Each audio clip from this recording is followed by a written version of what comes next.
So what inspired me to follow fitness as a career path?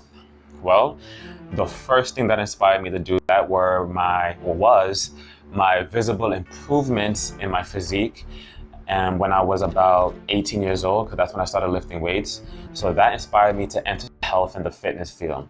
Now, I started Taekwondo at 11 years old, and I competed in sparring tournaments for 2 years. Now, I stopped Taekwondo at 14 years old, and then when I was 15 years old, so like between 14 and 15, I was like wasting time. Like, I wasn't even doing anything. But between 14 and 15, or 15, I should say, that's when I joined the track team in Midwood High School, where I started running the 800-meter race, the 1,000-meter race, and the 1,600-meter race. And then sometimes at Prospect Park or Van Cortlandt, I would run 1.5-mile races to 3.1-mile races for cross-country events. Now, after graduation, I was no longer a competitive athlete, but I had to find a way to continue staying busy. I liked to be physical, stay active. So that's when I discovered enjoyment in lifting weights. Now, the constant visible bodily improvements motivated me to continue lifting. Not only that, but I realized that I didn't mind buying books on exercise science concepts. I would grab it, but it's over there. Exercise science concepts. So, if I didn't need to be forced to learn about gaining flexibility, strength, etc., then why not go to school for it to become an expert? That was my thought process at the time when I was figuring out what I wanted to do. So now here's the next question. How has fitness helped in my personal development? So I would say that fitness has developed my patience, my willingness to accept tough challenges, and my resilience. So I've set lofty goals for myself, and they weren't achievable in a few days, weeks, or even a few months. Now, this process has taught me to be patient and enjoy the process instead of just focusing on my end goals. Now, the resilience makes itself apparent when I overcome negative thoughts of quitting, because every day I'm faced with the difficulty of achieving my goals, just like everybody else, right? Fitness made me prouder of my abilities.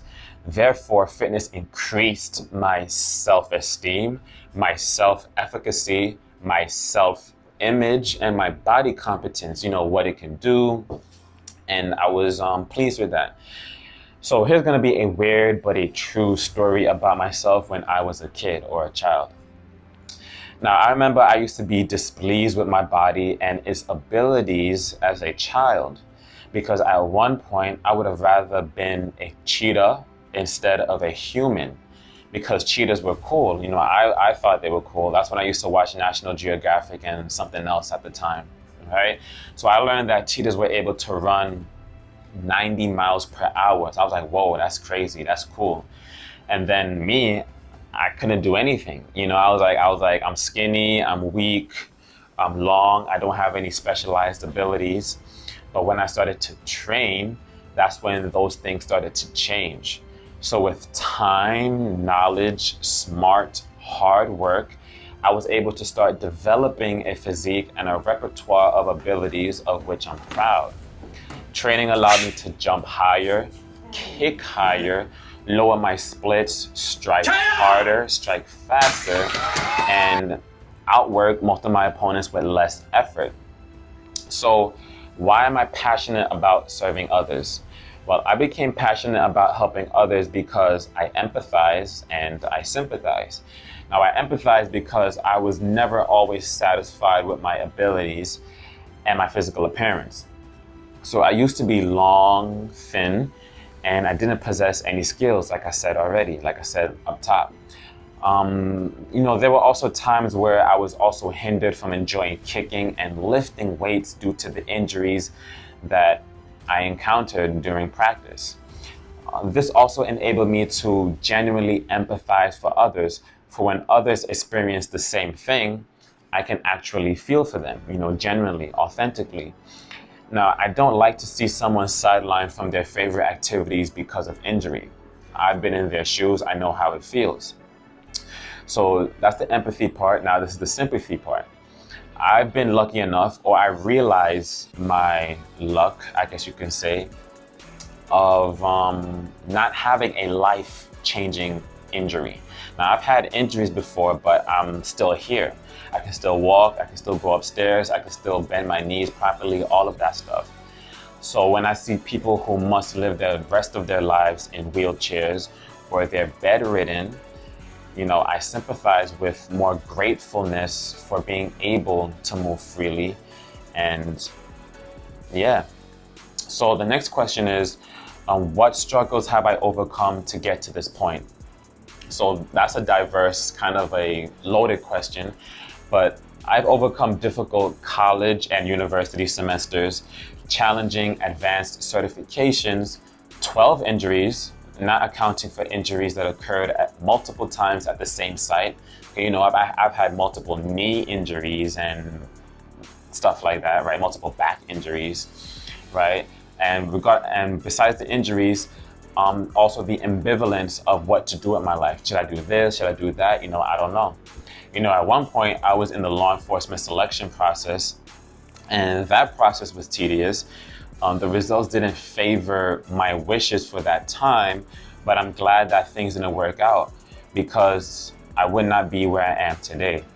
Because what I just said, besides what I just said, self-doubt remains a struggle that exits and re-enters my mind from time to time. Now, why is that? Well, I think humility remains the prime contributor to that, because no matter how adept I become at something, whether that's taekwondo, coaching, etc., I know the capacity to improve my abilities will always exist.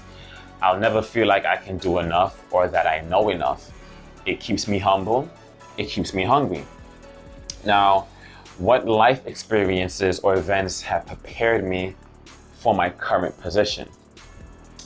Well, I wouldn't be where I am today without my nostalgic return to Taekwondo at 25 years old, culminating in 6 consecutive years as an instructor. Well, today is sometime July 2021, so far 6 years.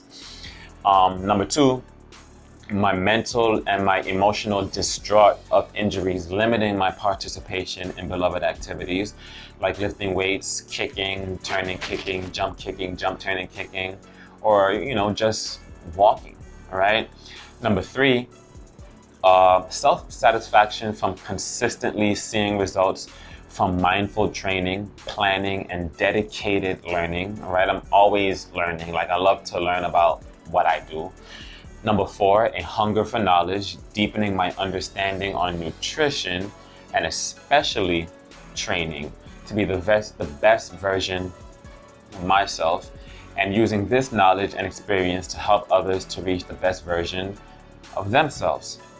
Number 5, continuing my education to stay recent with nutritional science, exercise science, sports science, and injury prevention.